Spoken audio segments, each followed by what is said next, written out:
Nobody's listening, right? Hi, Andy. Hello. Is anybody listening? They sure are. This review left me with so many questions. Oh. Really just one question. Okay. That I need to read it. This is from 2Cat23.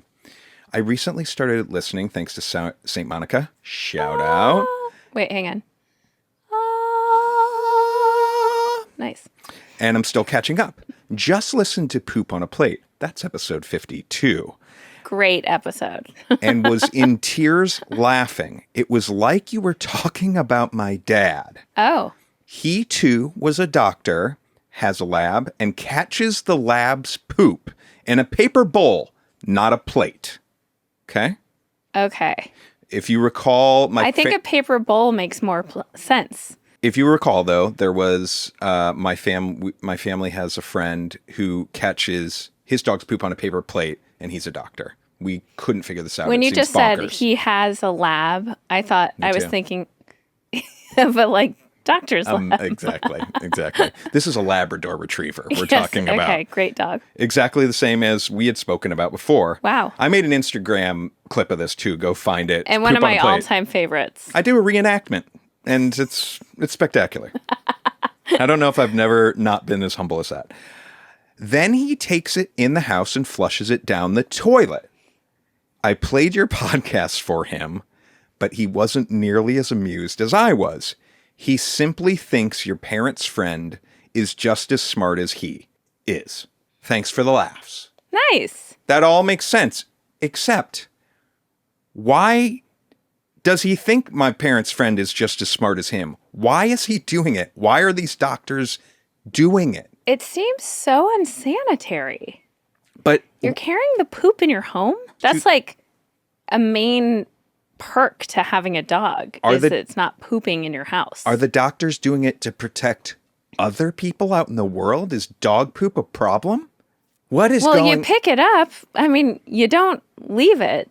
So why do we now know of 2 doctors that use a paper product to have their dog defecate on and then take said poop inside and flush it? Just 2Cats23, I know you're catching up, and we'll wait for you. We're here. We're here. We're not going anywhere. We're not going anywhere. Nothing would delight us more than if we get like an Instagram DM 2 weeks, 3 weeks, 2 months from now that addresses this just so we can sleep soundly. Yes. I got another review that I want to share real quick. This is a bit of a plug. This is from KMath, best podcast on YouTube. Hey! I'm a recent new listener and have started watching your previous episodes on YouTube. I love watching your facial expressions. When you make each other laugh, I laugh out loud at each episode, and you both have brought so much laughter and joy into my life. Thank you for being so naturally funny and fun to watch. Nice. Thank you guys so much. Go check out the YouTube if you can. That's very fun. We're at Nobody's Listening Right. Now here's the big announcement. Okay. Taking care of business. Patreon. Patreon.com/Nobody's Listening Right. Yeah. We love all of you that have subscribed. Uh-huh. Love. Sometimes some of you subscribers are like, hey, listening in the Patreon app's okay, but how can I listen elsewhere? In which case, there's other ways you listen on the iTunes app or other apps like Overcast. But I get a lot of questions that's like, can I listen in Spotify? I listen to your normal show. And Spotify and Patreon just announced, we got this morning, they have an integration now. They're working together. So if you want to listen to the Patreon podcast on Spotify, you can now. All you got to do is you're in Spotify. I searched bonus. Nobody's Listening Right. That's the name of our bonus feed. Uh-huh. And the feed will pop up. You'll see it as like another show. Those episodes are locked. You click on the button to play and it says to have access, you need to put in your Patreon details. Hey! Bing, bang, boom. Now Love you can it. Listen to Patreon on Spotify. So I thought that was really sweet. And something people have been asking for. We have an episode is dropping, hang on. Actually, yesterday, Boom. We will have dropped our monthly bonus episode. And then also, I want to do a live stream soon because people have been reaching out asking us, like, how does a writer's room work? Do writers on TV actually write the words the characters are saying? Things like that. And also like a few questions about how we got started in podcasting and, all of that stuff, which I think we're going to do a live stream to address all of those questions, and it will just live in perpetuity on Patreon. So yeah, we had so much fun the last live stream that it we was did. Fun. Great. Yeah, so that's all the biz. All the biz. Okay, so you just got back from Boise with the children. I just got back from London. Yeah. And wanted to hear, there was something you were going to tell me about in Boise that you were like, I want to save it for the podcast. Oh, sure. Now, in retrospect, I don't even know why I had to save it for the podcast, but I'm going to tell you about it right now. Great. My family in general, we have quite a bit of dysfunction around food, I would say. Yes. That's an understatement, really. We all are picky eaters. We all eat different things. We all eat at different times. And I without going into all the details, it's a goddamn nightmare. Now, I have to say, I agree. There's an incredible amount of stress around meals, food, eating when we visit your family. Yes. Yes.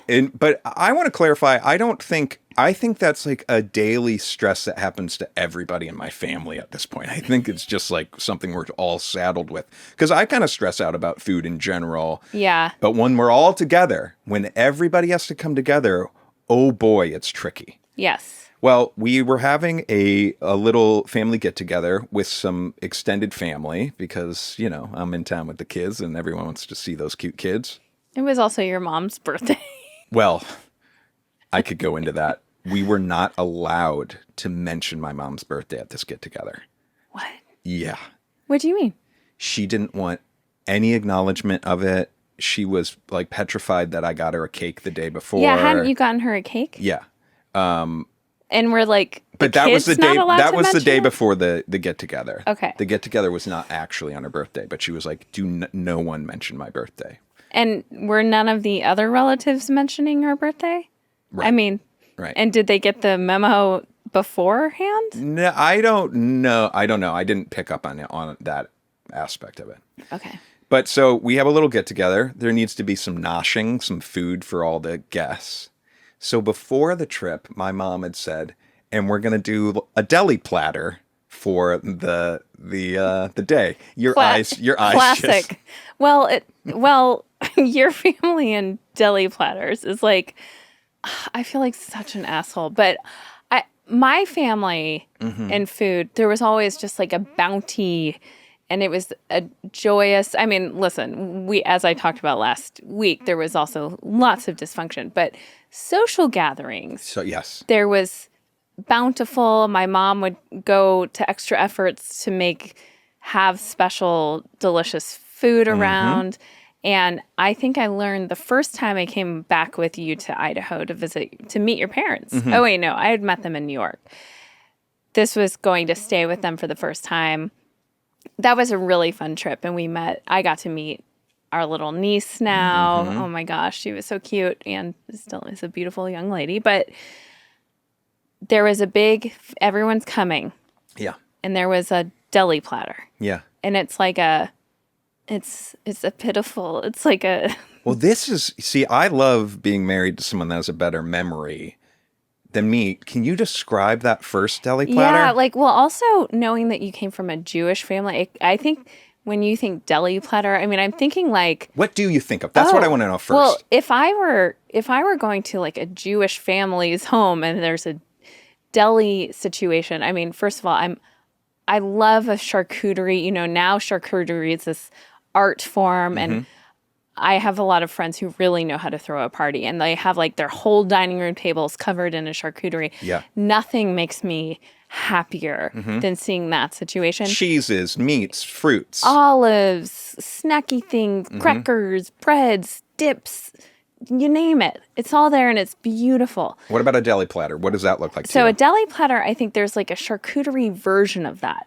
Or, I'm thinking like there's bagels and different cream cheeses, lox. Okay. Maybe that's like a brunch deli platter type thing. Yeah. But a deli platter, I'm really thinking like charcuterie. And I'm like, Yeah. okay, there are going to be several different cheeses for me. I don't eat meat. So obviously there's going to be meat. There's going to be salami, ham. I don't know. Sure. Whatever. The deli platter, I recall being like, it's on like the black circular plastic kind of Okay. thing you'd get at The grocery store. Safeway. Yeah. With the plastic dome on Sure. top. Yeah. And it was just sad. Okay. We're sort of on the same page here of what we consider deli platters. We know what charcuterie spreads are. And I assumed that when my mom said we're going to do a deli platter for this get together of like, I don't know, between 12 and 15 people, I'm thinking, oh, cool. They ordered one of those things, plastic things, or two, something like that, that was either going to have all the stuff that you want, or I even in my mind thought like some, pre-made sandwiches, like that's a deli platter you can order. Love those. Great. So the morning of the get-together. Oh, yeah. I totally would think of that. Little, like, sandwiches. half croissant sandwiches. Great. I love that. So I hear about deli platter before I even arrived on the trip. So I'm like, oh, cool. They're doing a deli platter. They ordered something. The morning comes around of the event. I also, it really makes me laugh that you heard about the deli platter before the trip. I mean, this speaks to the dysfunction around food. Yeah. Of like, why did you need to hear about the deli platter? I think it was like, hey, and everyone's coming down to visit. They're excited to see you guys, and we're going to have a deli platter. It was like that. It wasn't, that doesn't seem that weird to me. It is weird. It is weird. Okay, so morning comes. Yeah. And my mom's like, okay, I need to go to the grocery store to get all the deli stuff. And I was like, oh, you didn't order anything? My bologna has a first name. It's O-S-C-A-R.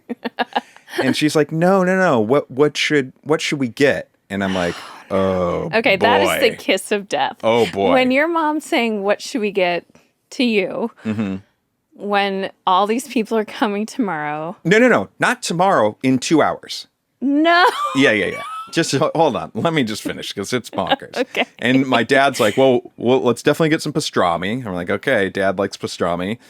And I was like, well, let's get some ham. Our son likes ham. And I was like, so you're just going to go to the deli counter and get like some meat sliced up? And she's like, yeah. And I was like, how are you presenting it? I'm imagining, oh my God, the deli platter is going to be bags of meat somewhere. And I said, you didn't order a tray? And she's like, no, should I have? And at this point, I kind of start shaming my mom for this, which I feel bad about. But I'm also like, this is ridiculous. And she's like, well, should I have? And I was like, well, you could get like a cheese platter or something. And she's like, oh, yeah, maybe. What is that? Like confused. And I'm like, they probably just have one there. And so this is all happening. And then it's like, what kind of bread are we getting? And I'm like, oh my God. And I'm asking like, do you have mayo in the fridge? Like, how is like, I'm worried. I'm worried about everything now. Like, yeah. And just being like, this is a nightmare. And I have a few questions. Yeah. Because last year at your mom's birthday, like your brother went and got Mexican kind of like catered. It was great. Yeah. Was there anything else? Or because this is why I'm like, you heard about this deli platter beforehand. It's 2 hours before and your mom's going to go get bags of meat. Yes. Yes. Was there other food about? No. Were there bowls of, you know what I had in St. Louis? And I was like, oh God, I love this shit so much. Gardettos. Oh yeah, I remember that. The snack mix or nothing chips like and that. dip. No chips and nothing. What? Nothing. What about like dessert? Leftover cheesecake from the day before, which that ended up being fine. There was plenty of it. But so, anyways, okay. I'm shaming my mom about this. My mom, you can see, is like starting to spiral out a little bit about it. And she's talking to my dad like, what should I do? At which point our 9-year-old daughter chimes in. Okay. Just takes control of the situation. I swear to you. And says, I don't see the problem. Get some meats, some cheese, bread, maybe a cheese platter. Like, she was just like, just fucking do it. You guys are talking about what... Oh my God. But then I go... So at this point, my mom is... She then goes to the grocery store, but goes to the big grocery store that she doesn't normally go to, and comes back and is like, it couldn't have gone worse. Like, I didn't know where anything is. They didn't have any platters of anything. So were there olives or anything? no olives. So I am like, you know what? I'll go out and let me see what I can do. Okay. So the kids and I go out. There's no goddamn pre-made platter. There's nothing like, not like even a little cheese platter or anything. So I'm like, I don't know what to do. I get another thing of bread because my mom bought expired bread. What kind of bread are you buying? Just like country white bread. Yeah, totally. No! And then they had like a generic bag of whole wheat bread too. Okay? No. Hold on. So we get back. And that's what you're buying too? Yeah, because this grocery store has nothing. I'm like, I don't know. They have baguettes or anything like that? They do, but they're not sliced. And I'm like, I'm just like, at this point, I just got to get back. Literally, the people are about to show up. Okay? So everyone shows up. We start having a lovely time. I'm just bracing for whenever this deli platter is about to reveal itself. And so, wait, hang on. Mm-hmm. I love this story so much. So you have brought back now some stuff, some cheeses, I assume.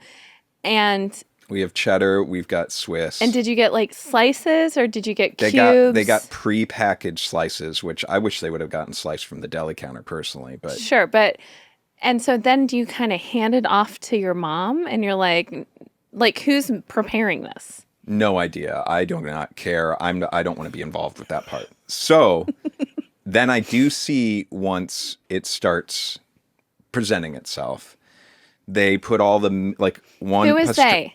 I think it was my mom and brother, maybe. Okay. I'm glad your brother's involved. Yeah, sorry, Matt, if it wasn't you or if you did all of it.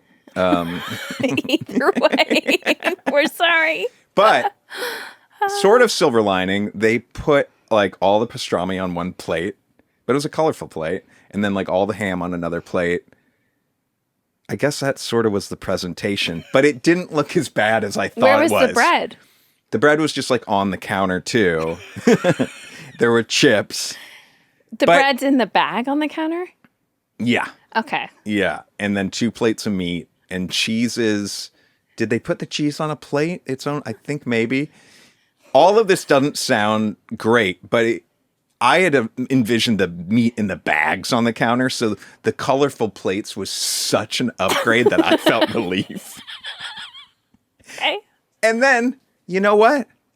Everybody enjoyed the sandwich, and they all got to make it their own way. Did everyone? And it seemed like it was there fine. Lettuce and tomato? Oh, there was also potato salad in like deli containers out too. Okay. But that just stayed in the container. So what kind of sandwiches? People are taking a slice of white bread. White bread, you could have pastrami or you could have ham. They drove 3 hours for this. But you know what? Since it was all family, no one seemed to care, and it went smoother than I could have ever imagined. So much that I was kind of the weird one for maybe stressing out about it. But I was like, it would have been nicer if it was like a little pre-made deli platter. I guess given all of this, I was really lucky back in the day when I came in and it was on a... But here's a thing about your family. And you've said this about me, but I don't think this is true about me at all. Mm. To me, such a huge part of the joy of having all these people there is the food and that we're all going to like gather together and eat. But you've even mentioned, I mean, like typically in your family, when you're all having a meal together, everyone's brought their own thing. They're eating their own thing. It's not like a communal experience necessarily. And you've said that I don't find that much joy in food, which is not true at all. No, it's not that you don't find joy. You sometimes do. It's more that you're usually disappointed in food. Right. It's a there is a difference. Imagine. So I like the scenario you just painted, and I know this makes me the crazy one. It's wonderful that everyone came and drove 3 hours and it was enjoyed fun. It was their... a great get-together, by the way. Yeah. But I would have been so bummed out about the food situation. I mean, it probably just wouldn't have happened. Well, I would have made you a grilled cheese like I did for our daughter. So during the party, I was hucking grilled cheeses. But, I don't know. It kind of is mind-blowing because, like, the priorities are so different. You would have said, Andy, what kind of meats do you like on the charcuterie board? You would have had a little charcuterie board. You would have had bowls of little nuts and olives around. Oh, there yeah. would have been the smell of a great baked good that would be revealed or happening. Yeah. Oh, this is just a little thing I wanted to tell you. Mm-hmm. Today, Teddy and I kind of had a day together, and we went to Millie's. Yeah. One of our all-time favorite diners. So I went to Millie's roughly 3 to 4 times a week when I was pregnant with Teddy. Mm-hmm. So that was 9.5 years ago. And we go back from time to time, and it's always good to see the guys who work there. But like they'd always be like, it's good to see you. And also saw me through 2 pregnancies and then going there with our 2 babies. But it had been a while. Mm-hmm. And I went there today, and it was crowded. Mm-hmm. And Teddy and I are walking up, and Teddy's like, oh, boy, it's really crowded. Like, did you put our name in? Teddy, again, is the voice of organization. Mm-hmm. And I was like, no. And I'm walking up, and there were people waiting. Mm-hmm. And our dude walks past me, does a double take, comes back, and goes, how many? 2? How are you? Took us. I mean, it was like the red carpet, like VIP status, waving me and everything I've always wanted in my life but never had.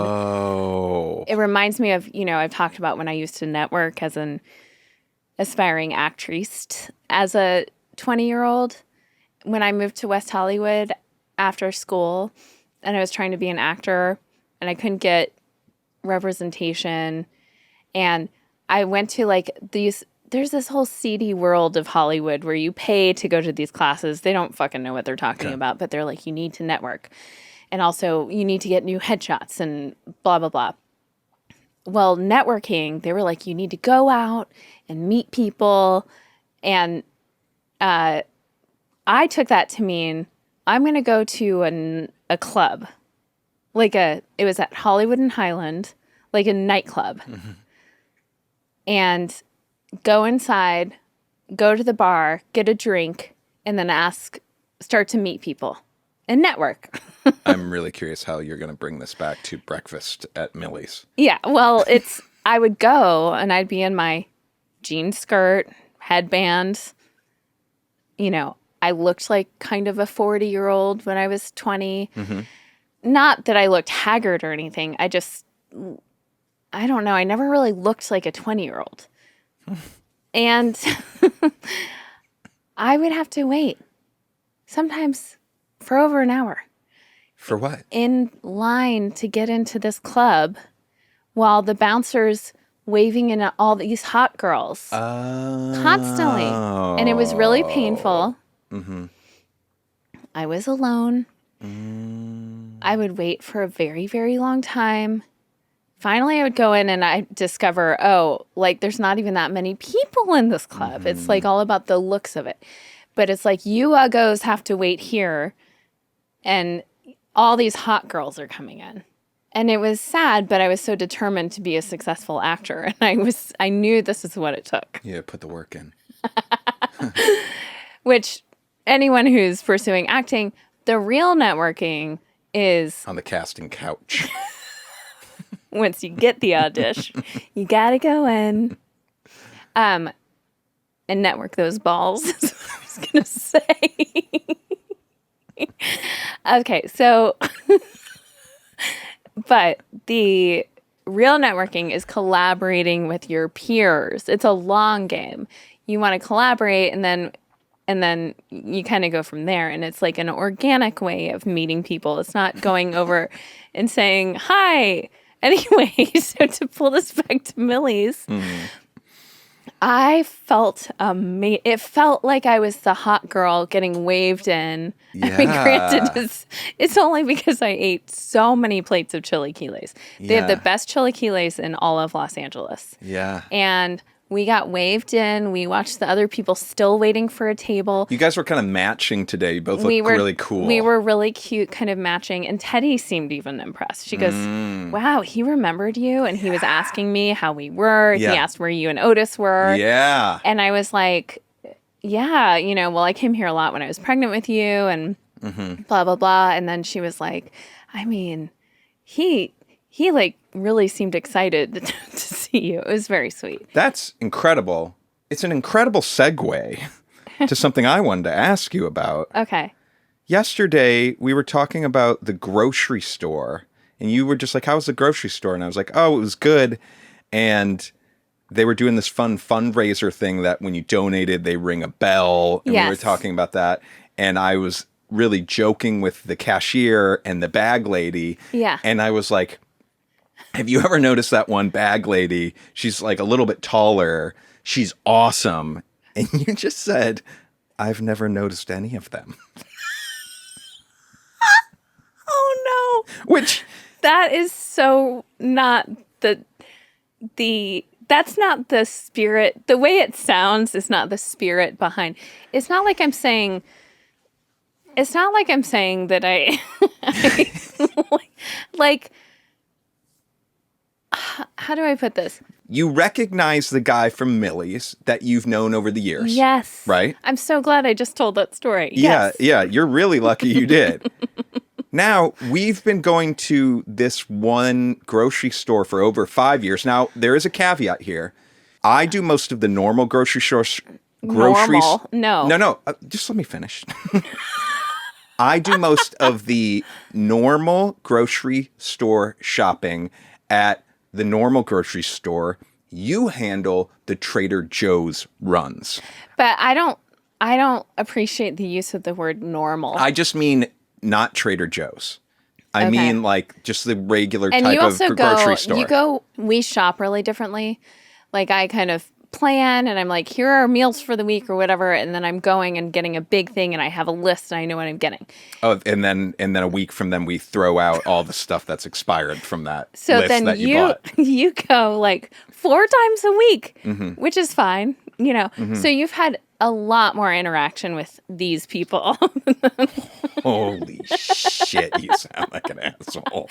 No, listen. But you're making a good point. I'm giving you that. That is true. I don't go there very often at all. I rarely go there. So you don't recognize of the course checkers? I recognize them, but I'm not getting to know them. I'm not chatting them up. And to be honest, I think they prefer it that way. Like when I say I've not noticed any of them, it's not that I'm not like I see them and I'm, like the transaction is happening and I'm very pleasant and polite and as they are as well. But I don't think that they want to have the same relationship with me that apparently they have with you. You're out of your goddamn mind. Am I? They love familiarity and just, I'm not doing anything that crazy, but there is an acknowledgement of like, oh yeah, we've seen each other in this place for the last 5 years. And I don't think you acknowledge that familiarity notice it. Hey, so just so you know, none of those people would say they know me. Like the reverse version of this, none of them have, when you're saying you've seen each other for the last 5 years, none of them, if I were in a like police lineup, nothing about me would look familiar to them. I'm pretty confident they would recognize me. It sounds like they would. And there's a couple really sweet people over there. And I know you have a very special relationship with supermarkets, especially these days, with your idea and stuff. So I think that's great. I didn't mean anything. I didn't mean like I've never noticed them in the sense of like I don't acknowledge them as human beings. It did feel a little bit like that. Okay. A little bit. Okay. But hearing you talk about the restaurant gives me something to hold on to. Great. Okay, switching gears. Oh, wait. Actually, before we move off of food, yeah, I wanted to thank So many people reached out to me after last week's episode when I was talking about the body image stuff. And All right. suffice it to say, I'm not alone in this. And I actually am very heartened to know that we're all trying to change it. And actually, I just went on a trip and I went to London. I had a great time, which we haven't even talked. We're not going to have time to talk about it. We'll get back to it next week. But felt very comfortable in my skin and felt like, I don't know, maybe I just needed to talk about it and kind of let go of some stuff. I'm sure it'll circle back and rear its head. But the podcasts I listen to help me kind of ground myself are Maintenance Phase and Food Psych is another good one. Oh. 2 great podcasts for people to listen to. Love that. Okay, I did want to have a little alien check-in because we Yes. had people hitting us up. Yes. So a few weeks ago, there was like a House Congress committee like hearing about aliens. And will you tell me like why now, what it was? It's kind of like a continuation of some of the stuff we've talked about that like it feels like the government's trying to get some of this a little bit more on our radar. Ahead of things? I don't know about that. We might be getting into some conspiracy theory territory. But there's also some Congress people that basically they're trying to figure out, has the Pentagon been covering stuff up? And what made them even think that?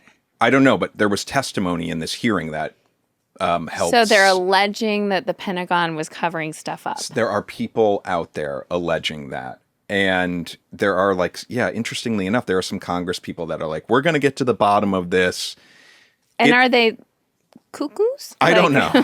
Do you know the Congress people? Are they like... I wish I knew more about the background. Okay. But it's just of note that this was like an official hearing, and it got a lot of news coverage because it is about aliens, which is interesting. Yes. And the one guy that was getting the most coverage after this thing happened was a former Department of Defense guy. His name was David Grush. I don't know if hopefully I'm saying that right. But he's the one that made a bunch of crazy claims during this hearing that like were getting posted on TikTok and whatnot about UAPs, which is what they call UFOs now. So a UAP is an identified aerial phenomena. Whoa. Yeah. There were a couple crazy things. One was, so Republican Nancy Mace asked him, do you believe that U.S. officials possess any bodies of aliens? And she said, because you believe we have a crashed craft. He was saying like, we've had crashed crafts since the 30s, and we've been trying to reverse engineer them. Is he like admitting that? Is he like, here's something that I know as fact, or is he saying some kind of conspiracy there have been rumors about, or like... Yeah, he's saying that the rumors of it. So he was in like the Department of Defense in an area like adjacent to some of this stuff. And then whenever he would try to get access to this kind of stuff, he would be like... So this is like water cooler. He's like walking by and he hears like scientists or the other people being like, and it crashed. And then blah, blah, blah, blah, craft crashed. Blah, blah, blah, we have 7 of them. Like, right. He's hearing. Basically, yeah. Okay. And he's going out to say like he has talked to so many people. I think he said over 40 different witnesses that have confirmed that this program does exist of recovered alien crafts and people trying to engineer them. And wait, hang on just a second. Yeah, Sorry. re-engineer, I should say. Yeah. Okay. He has 40 witnesses, meaning people who are in the Pentagon in this program? Some of them, yes, he's claiming. Okay. And he was in the Department of Defense, I believe, till like very recently. So he's not like some guy that was like in this like 15 years ago and then, who knows what he's been doing now and is into conspiracy theories. Like he's pretty recently out of this territory. Okay. The Congresswoman says, you believe we have crashed craft, but do you believe we have the bodies or pilots of any of this? And he said, as I've stated before publicly in my news station interviews, Biologics came with some of these recoveries. Yes. And she says human or non-human, and he says non-human, and that was the assessment of people with direct knowledge of the program I talked to that are currently still in the program. So this whole thing about biologics was like the buzzword going around. Yeah, because it's also like, what is biologic if it's not human? Is it reptilian? But like, what is the matter? Biologics. I don't know what that means. Meaning it's cellular, like, what does that mean? It's not machinery, obviously. Right. It's biologics. Flesh of some sort. I don't know.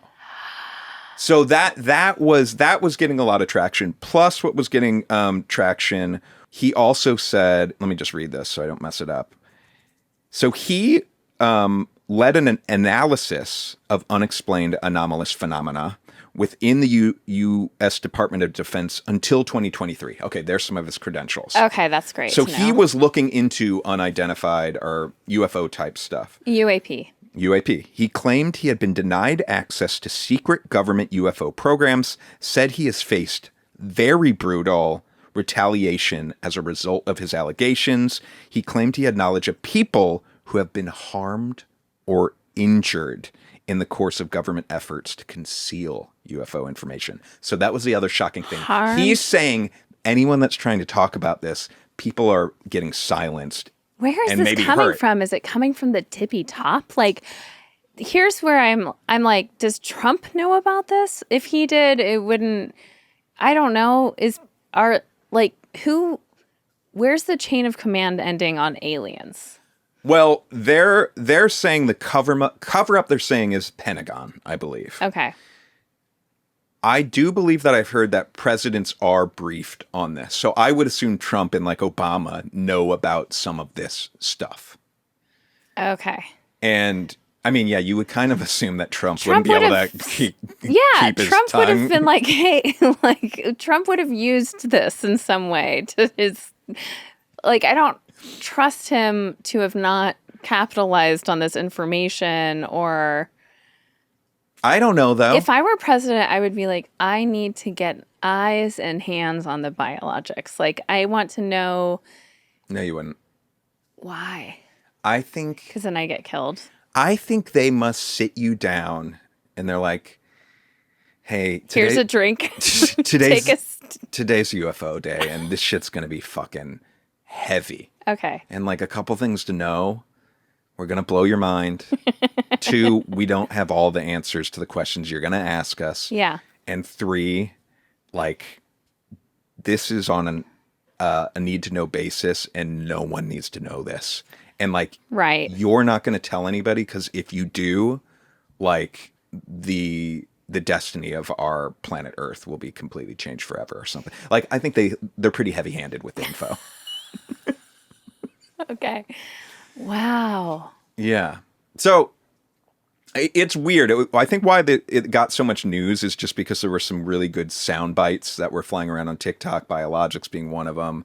And also that this guy seems like somewhat credible. Yeah, like there are people poking holes in this thing because over the years, publicly, he's described a lot of the crafts that he's heard about. And in the hearing, he wouldn't really go there. And he said because like he couldn't. But some people are like, but you've talked about it publicly. Why aren't you in this hearing? So there was a lot of that drew up some skepticism, sort of. Okay. But I don't know. Like it's just so funny to think that like the Blink 182 guy that, started the foundation, which everyone was like, you're nuts and made fun of. But now, like, did he see something? Like, what inspires one to make that the hill you're dying on? I think you must have had that experience or seen something or just like once you find, like, if we really found out about this, you and I. Yeah, but wouldn't we be like, holy shit? It would have to be from a source. I guess if all the small things. What's his name? Tom DeLonge. Tom DeLonge. Is that the right one? Is he the UFO one? Well, whatever. If he like got drinks because of his status as like the world's greatest musician ever, got drinks with someone from the Pentagon or Yeah. something. And the Pentagon person is like, but wouldn't Tom have said that along the way and been like, you guys, I heard this from someone who knows. Right. Yeah. What made it? Why does now it it's become? Why is he so passionate about it and felt like he needs to? I mean, maybe he had a genuine interest of it, and then someone was like, "Oh yeah, Tom, it's fucking real," and he was like, "For real, for real," because I've always thought it was real, and they're like, "Yeah, look at this always shit." thought it based it on what? Like, I don't know that we think aliens are real. Well, I mean, I do think it would be crazy for them not to be, but I'm trying to frame, like, could you and I frame something else that could take over our lives if we were told about it, and we would switch course of being like, oh my God. Well, that happens to people all the time. I mean, QAnon, cults. Use an example that is not so, doesn't have so much stink on it. No conspiracies and whatnot. Use like a legitimate example.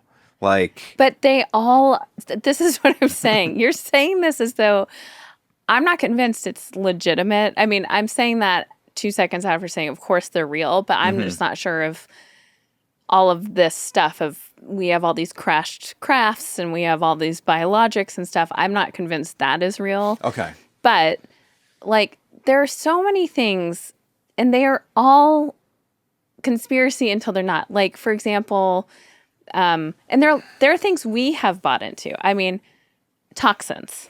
Mm-hmm. If I hear someone say the fucking word toxins, I immediately tune out. Okay. Anything is toxic in too much of a quantity. People act like we have these like specific toxin. I mean, going back to your cast iron skillet viral video, like canola oil. Certainly there are things that are bad for us. We shouldn't consume like arsenic. That's a toxin. Sure is. Bleach is a toxin, all these things. Sure. But the detox of it all is, again, another version of like used as an excuse to do weight loss, like the whole wellness industry. Sure. And then, like doTERRA, all of the, I'm sure I'm going to get murdered from talking about this, but the essential oils, like you put these oils in and it's going to clear the toxins out of your body and it's going to cure your pneumonia, like bullshit. Then there's stuff that is real, that's there's validity to, but who knows what's real and what's not. But people get so on board with this stuff, and I mean, it usually boils down to money.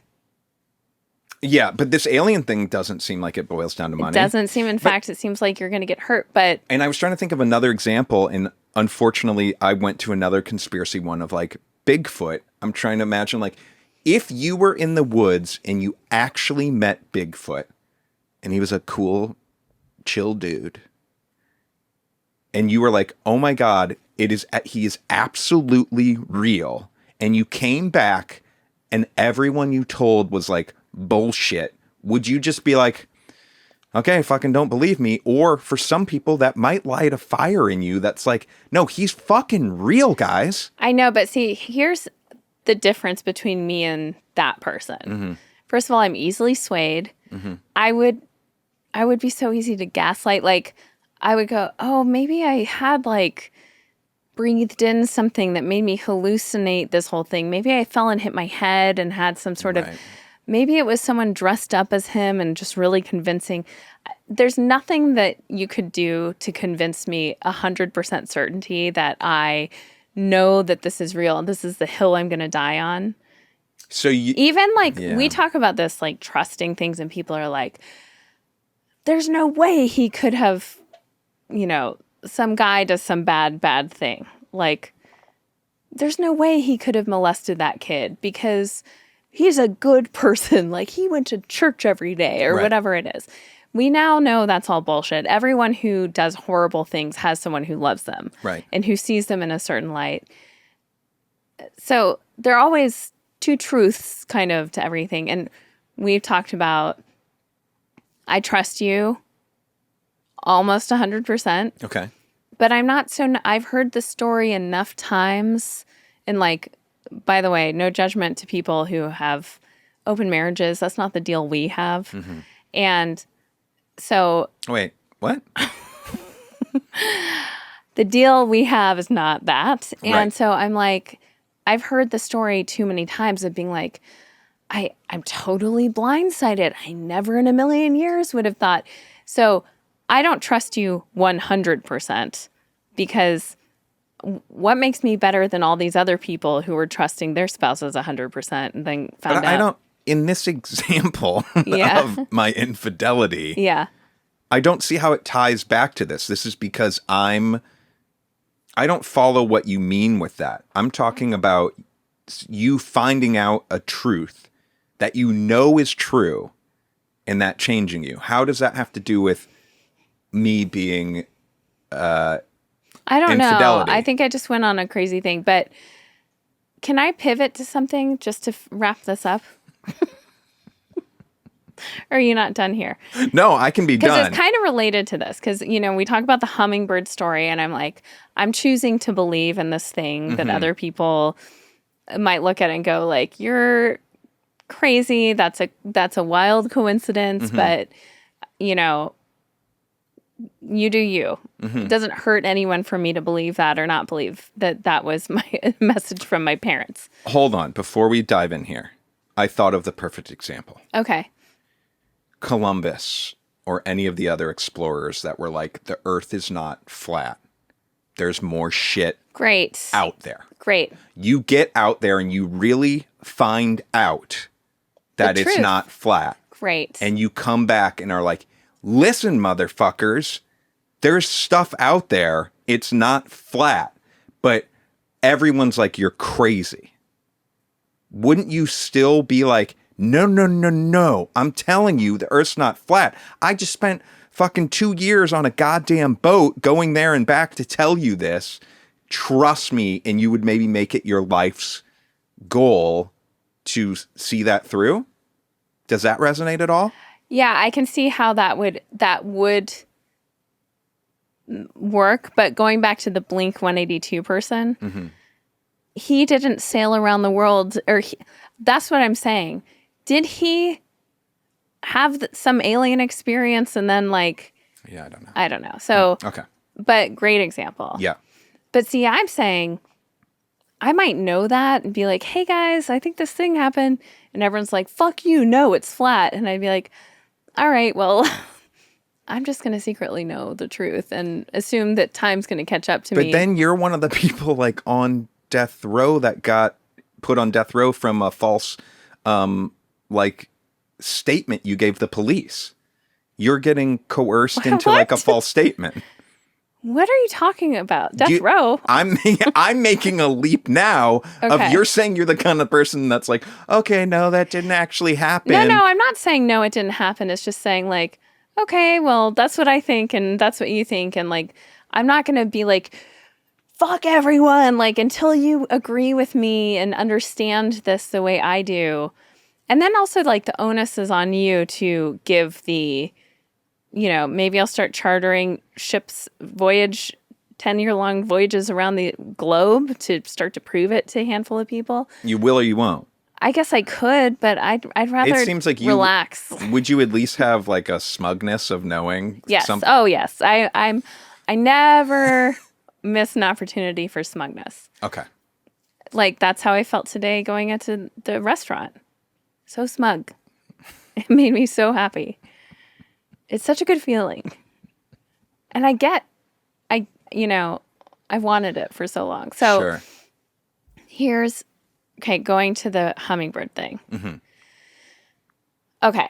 I'm not going to say what it is, but I told you I at some point in time want to write a novel. Okay. And I came up with kind of a loose thing that I think I might try on for size at some point in time. Okay. And I told you the title of it, which you didn't fully understand, and I didn't even give you too much context for. Yeah. So what I'm about to say is I feel like sometimes if there can be signs like the hummingbird that make me think, hey, you're on the right track. Mm-hmm. Keep it up. We love you. Okay. Are there also the reverse signs that are going, this is not a good idea? And why I asked this is I took our daughter to Vroman's today. Great bookstore in Pasadena. Yeah.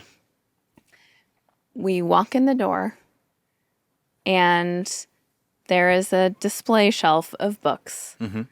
And there is a children's book Mm-hmm. with that exact same fucking title. And it's like huge letters. I took a picture of it. Whoa. And it's a very, how do I explain? The title is a very kind of obscure reference to something in the natural world. Yeah, that's pretty bonkers that you would see that book And it after didn't, just having the idea. and it didn't leave me feeling, I mean, actually, I could be easily swayed if you could convince me right now that that is a sign, because it's a children's book. Mm-hmm. It's very different, very, very, very different from what my book would be. You know, I don't know if two books can have the same title if it's this one word that exists in the natural world. Oh, no, it definitely, yeah, you could have a book called that too, for sure. So, but initially I was like, oh, it's taken. Like, it's seats taken. I can't, this is a sign not to write this book. Whoa. I think it goes either way, because some people might see that, and the fact that it's a children's book could be like, okay, I walked into a bookstore and literally saw the book title that I want to do on the shelf. That means that my book could be on the shelf. That means do it. It was a children's book. Yeah. Like, Yes. Okay. now, if it was not a children's book and it was in the genre that you wanted to do and it was called that, that feels more of a sign of like, this slot's already taken. Nice try. Yeah. Okay. But I think you could flip this, but I would be open to seeing if any other signs appear. Right. That might help clarify this dilemma that you found yourself in. Yeah. That's a weird one. Huh, right? Yeah, that's pretty weird. Like, and I guess my question to you is, as you know, I think that I receive these signs because I'm kind of open to them and I'm looking for them. Mm-hmm. And am I not seeing all these like red flag signs also? Oh, no, I don't think so. Okay. I mean, that's an interesting idea of being more open to the red flags. I never thought of that. Yeah. But just what you're saying. It is just a bummer though, because I will say writing a novel to me, and this would be fiction, Mm-hmm.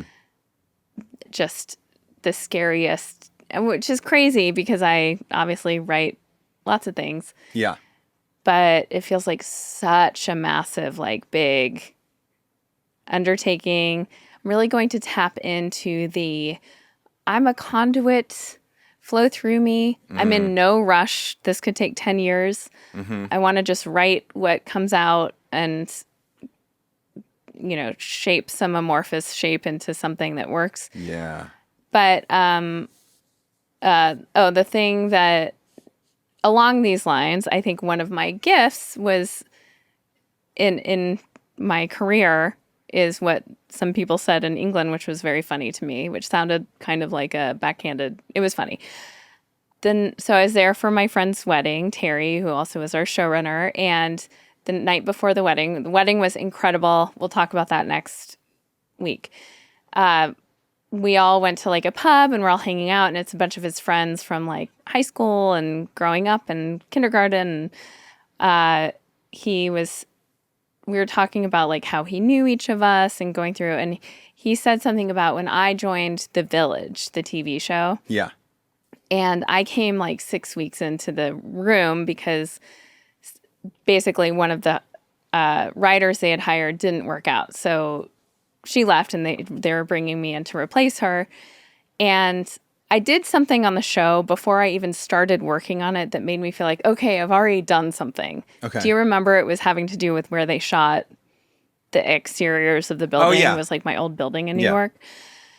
So I was like, okay, good. So even if I suck writing on the show, it's my first drama, like I've contributed, so I can feel good about that. And Terry was so sweet.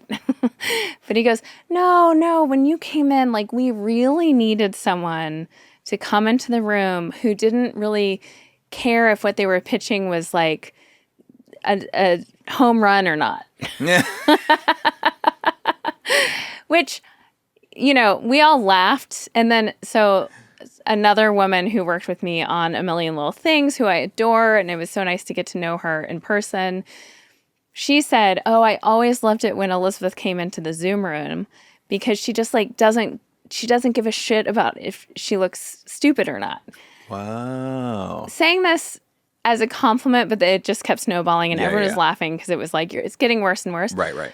But I'm like, I really am proud of that, actually, because there is something to that, like feeling free to mess up. And I hope that that's something that if I am going to write this novel, I can like kind of really lean into that. Yeah. Because you have to know it's okay if whatever it is shit. You just got to do it. Yeah. And also, I think to what Terry was saying is, if you have someone in the room who's like that, it frees up other people to take risks and not feel like everything they pitch has to be the brilliant thing. Oh, I love that. And also, I do think a strength of mine in a writer's room is not always having the thing that wins, but being something that sparks like a ladder effect to get to the thing that wins. Yes. So anyway, that felt relevant. I love that. Yeah. I love that. I hope I'm not sounding too full of myself, but No, I don't. It was very funny in the context of like. No, and they were kind of shitting on you at the same time. So Yes. I think you're good. I mean, you did just kind of announce that you want to write a book, which is a big announcement. I don't know if you realize that right now. Oh my God, I didn't. Let me tell you real quick of this thing that I think I want to do. Yes. Okay. Last week, I talked about my dream show of having supermarket security footage that I could make commentary on. A few people recommended that you call it supermarket creep. It's such a good name, but I don't know. Oh, it is such a good name, but I don't know if I like the creep aspect of it. But it's such a good name. Great. I was texting with one of my best friends growing up, Pat, after that episode dropped, and we were talking about it.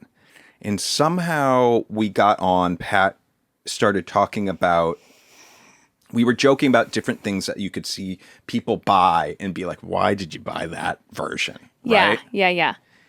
And think about this deli platter. Yes. Going on this ride with your mom. Yes. That bread's expired. What is she doing? But Pat served up like one of the best examples I think you could of this, which really lit a fire under me. And it was something along the lines of him being like, I do not understand anyone who would buy Hunt's ketchup.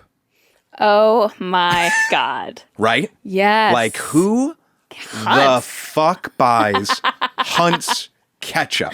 When you go into a restaurant and you see Hunt's ketchup, you're we're in the wrong place. We are. Yes. So I really 2 stars. want to make a little mini documentary about who does buy and eat Hunt's ketchup.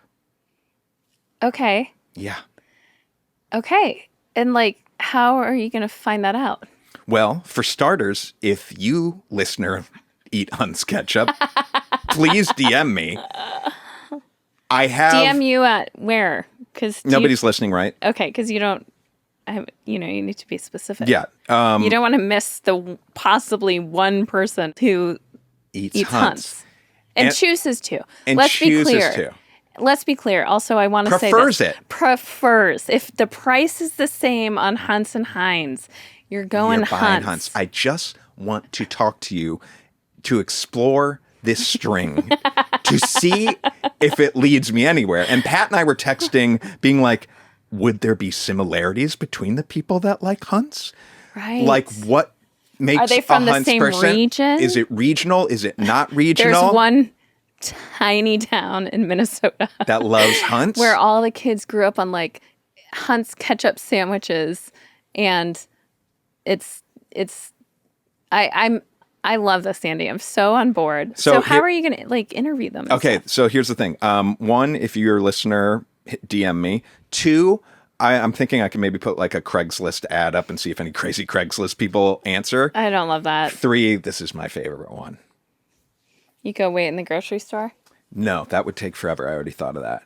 It would take forever. Okay, you know when you get a bottle of ketchup, you have to twist the cap off to then get rid of the protective I know how seal? bottles of ketchup. And the protective seal? Yes, yeah. So on top of the protective seal, I start putting a little note like, if you like hunts, I want to talk to Andy, you, you're and an gonna email get address. arrested. No, I'm not. You're going to Vaughn's? I'll need. Well, a good thing I'll you need have such a good rapport with all the people who work there. But I need this to go national, so I need some listeners to go into grocery stores too and put this little thing on. Do you think it would be easier to just put a Post-it note on the bottle? Yes. Not as creepy? Yes. If I open a bottle of ketchup and someone's written on the protective seal to text them? No, I'm imagining it's like a little disc that fits perfectly on top. Okay, well, whatever. That's no good. Maybe this is a Post-it. no good, and it can be directly tied to you. Like, so a Post-it's fine, though. A Post-it should be fine. I don't love the Craigslist, and also I'm a little worried. Okay.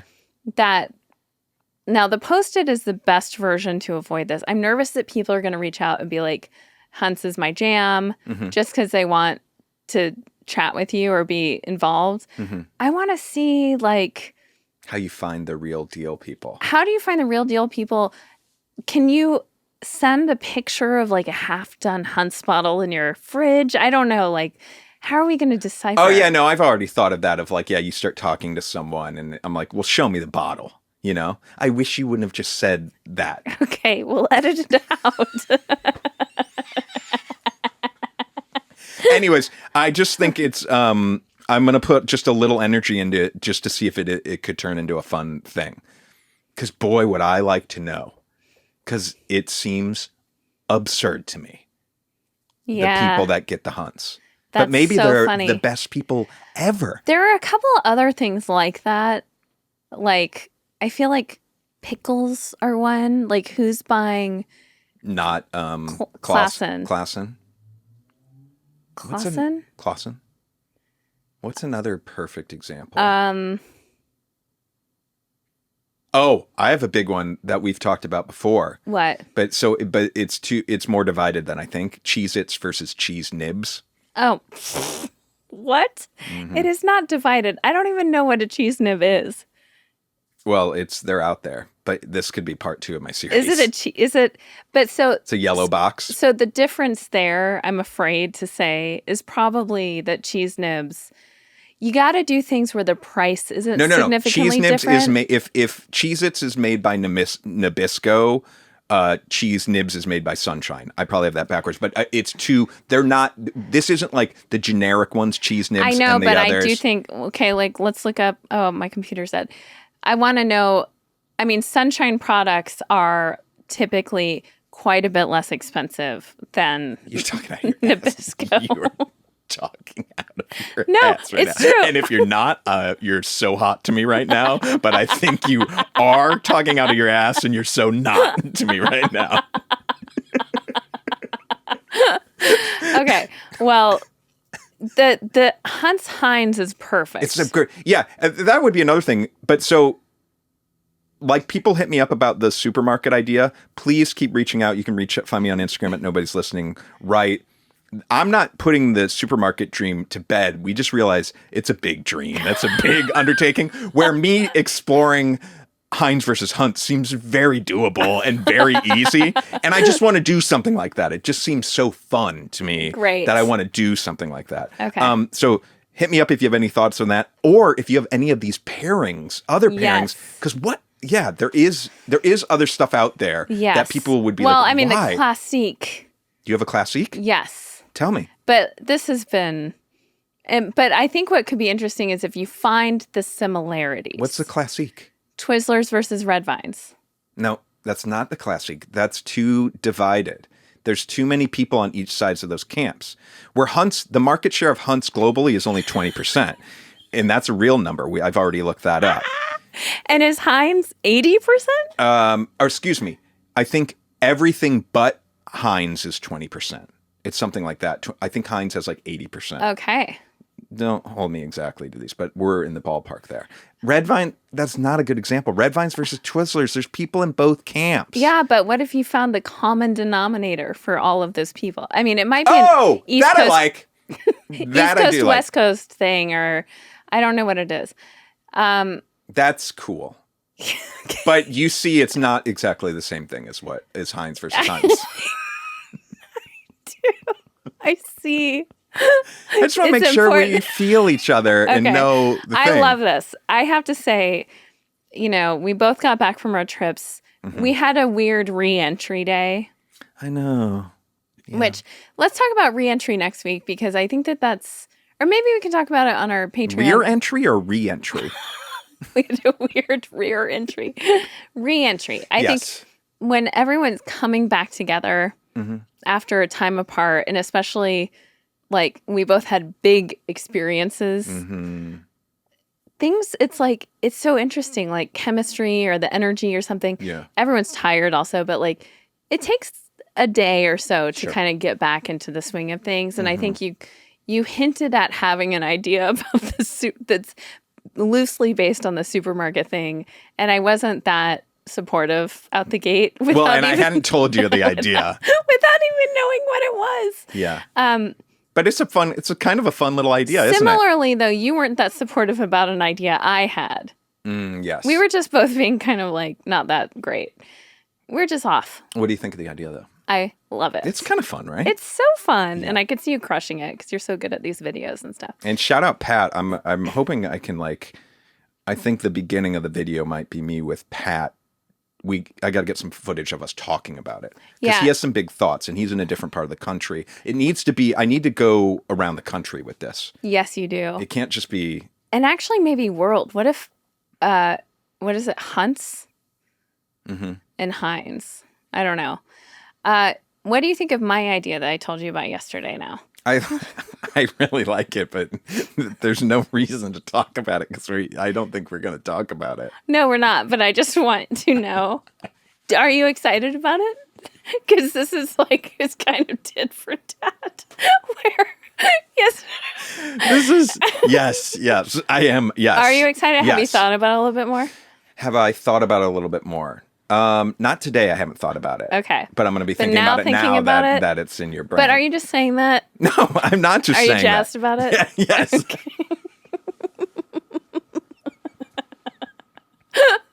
Okay, good. All right. Well, good night. Good night.